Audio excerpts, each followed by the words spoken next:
Duffy of Texas and Frantz Placide of Florida. Thank you. Thank you all very much. Thanks. Thank you. Welcome to Florida.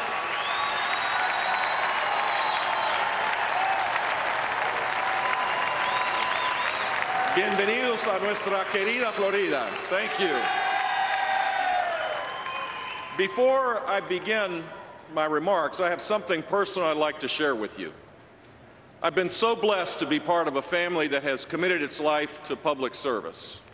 My granddad, my grandfather, and my father have been incredible role models for me and served our country honorably. And my brother, well, I love my brother.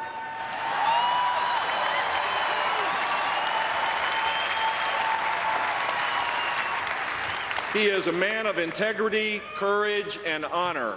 And during incredibly challenging times, he kept us safe.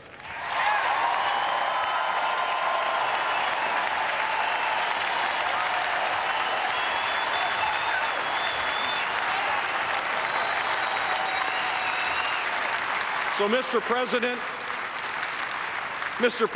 it is time to stop blaming your predecessor for your failed economic policies.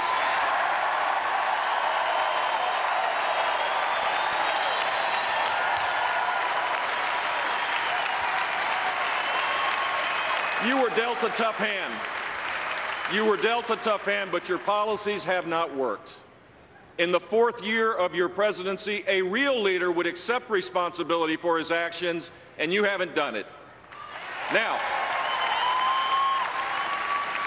that I've gotten that off my chest, let's talk a little bit about our kids and education. This election is about the future of this nation.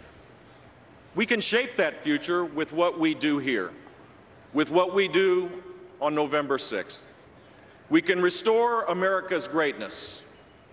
That starts with a strong economy, a smart energy policy, lower deficits, and a president who puts America's workers and job creators first. But to have a great future, a secure future, a future that is equal to our potential as a nation, we need to do something else. We must make sure that our children and grandchildren are ready for the world we are shaping today. It starts in our homes, in our communities, and especially in our schools. As a candidate and governor, I visited over 400 Florida schools. I saw children read for their first sentences, solve their first long division problems, explore the miracles of chemistry and physics. That's the essence of education, students getting a chance at a future. There are many reasons to believe America's future is bright, but also reasons to worry. Of 34 advanced nations in the world, American students rank 17th in science, 25th in math. Only 1/4 of high school graduates are ready for their next steps. China and India produce 8 times more engineering students each year than the United States. This is a moral cost to our country. Our failing schools need to be fixed. We say that every child in America has an equal opportunity. But tell that to a kid in whose classroom learning isn't respected. Tell that to a parent stuck in a school where there is no leadership. Tell that to a young, talented teacher who just got laid off because she didn't have tenure. The sad truth is that equality of opportunity doesn't exist in many of our schools. We give some kids a chance, but not all. That failure is the great moral and economic issue of our time, and it is hurting all of America.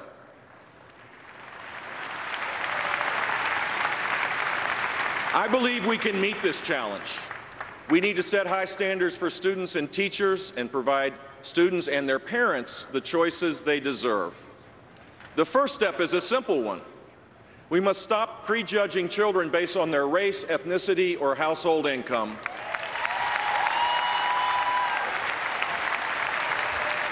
We must stop excusing failure in our schools and start rewarding improvement and success. We must have high academic standards that are benchmarked to the best in the world. You see, all kids can learn. Governor Romney believes it, and the data proves it. While he was governor, Massachusetts raised standards, and today their students lead the nation in academic performance. Here in Florida in 1999, we were at the bottom of the nation in education. For the last decade, this state has been on a path of reform.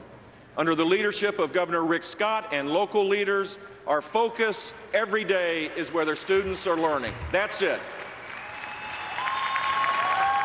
Today, more students are reading on grade level, passing rigorous college prep courses, and graduating from high school. And perhaps most exciting, those traditionally left behind are showing the greatest gains. Among African American students, Florida is ranked 4th in the nation for academic improvement. Among low-income students, we're ranked 3rd for our gains. Among students with disabilities, we're ranked 1st. And among Latino students, the gains were so big, they require a new metric. Right now, Florida's 4th grade Hispanic students read as well or better than the average of all students in 21 states and the District of Columbia.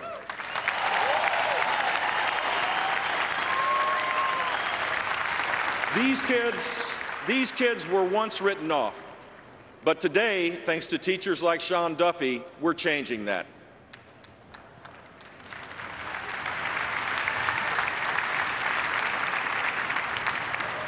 I'm honored to be an educator, to help the next generation of leaders, thinkers, builders, and entrepreneurs. Sadly, I'm part of a dwindling field. I've seen too many good teachers come and go, mainly due to poor working conditions and little pay. Bad teachers get locked into the system, and good teachers leave for more money.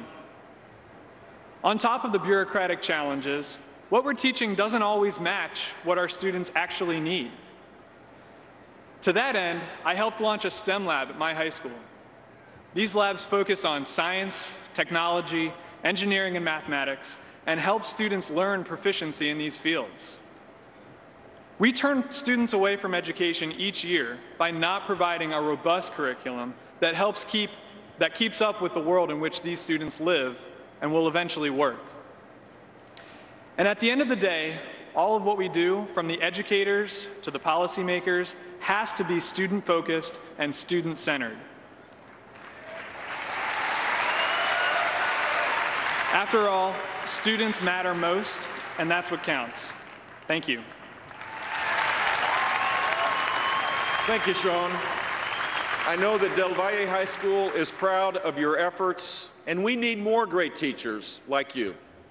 Teachers who don't give up on a kid, who recognize that every child can learn, and don't waste a precious year of a student's life. If you're a great teacher and your students are mastering their subjects, no matter your age or years of experience, you should have a job. Education is hard work, but if you follow some core principles and you challenge the status quo, you can get great results. So here's another thing we could do. Let's give every parent in America a choice about where their child attends school. Look, everywhere in our lives we get a chance to choose. Go down any supermarket aisle and you'll find an incredible selection of milk. You can get whole milk, buttermilk, 2% milk, low-fat milk, or skim milk, organic milk, and milk with extra vitamin D. There's flavored milk, chocolate, strawberry, or vanilla, and it doesn't even taste like milk. They even make milk for people who can't drink milk. So my question to you is, shouldn't parents have that kind of choice in schools that best meets the needs of their students?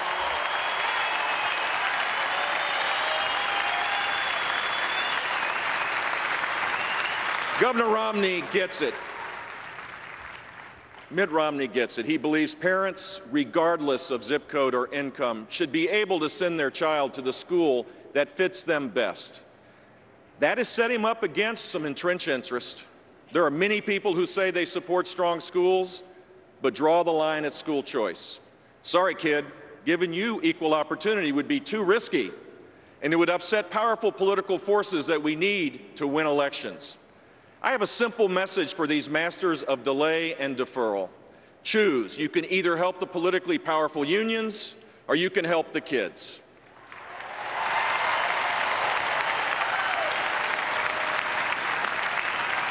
Now, for those that have been involved in this, you know it's hard to take on the unions. They fund campaigns. They're well organized. Election day, they'll show up. Meanwhile, the kids aren't old enough to vote. But you and I know who deserves a choice. Governor Romney knows it too. Let me introduce you to Frantz Placide. Because we gave him a choice, he got a great election.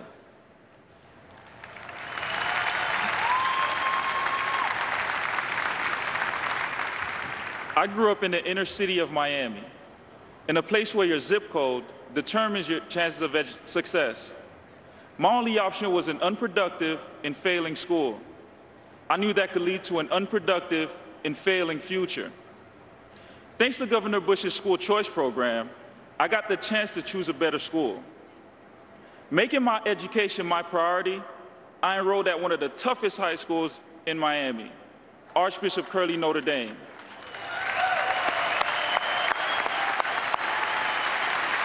I'm sure, like a lot of us, it was my mother, Carlette, who really pushed for a choice in my education. I'm glad she did. Her devotion to my future has given me a chance to succeed. I've graduated from Wagner College, and I'm looking forward to a life of learning and serving my community.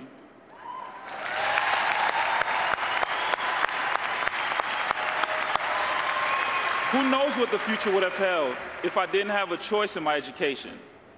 But I do know the numbers for failure, and I probably wouldn't have a good chance. Governor Bush's school choice program gave me a chance to achieve academic success in a school that was best fit for me. I took it from there. Thank you.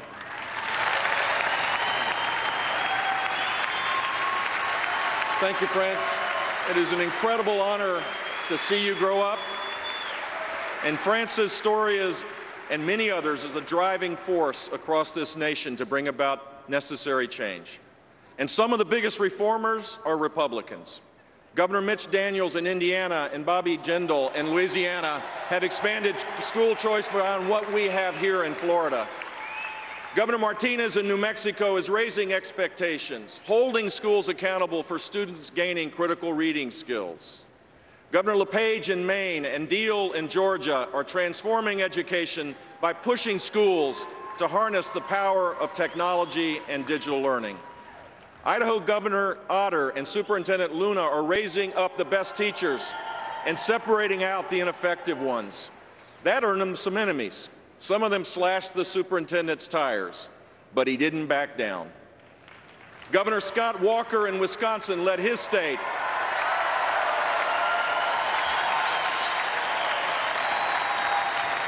Governor Walker led his state to adopt reforms that promote early literacy and require that teacher evaluations incorporate student achievement.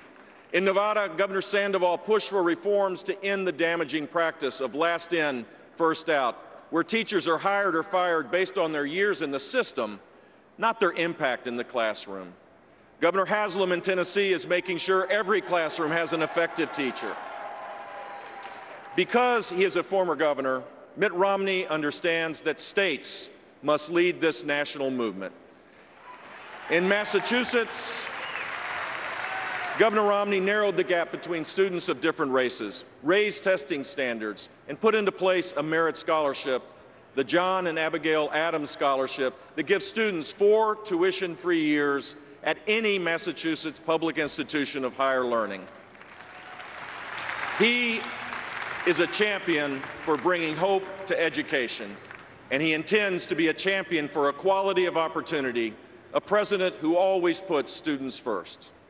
So in this election, remember this: our future as a nation is at stake. Fact is, this election is not just about one office, it's about one nation.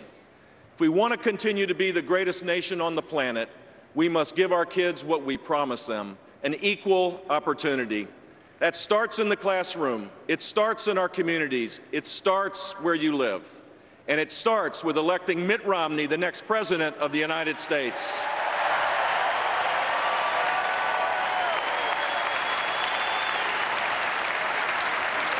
Thank you. God bless you. God bless our excellent teachers, and God bless the United States of America.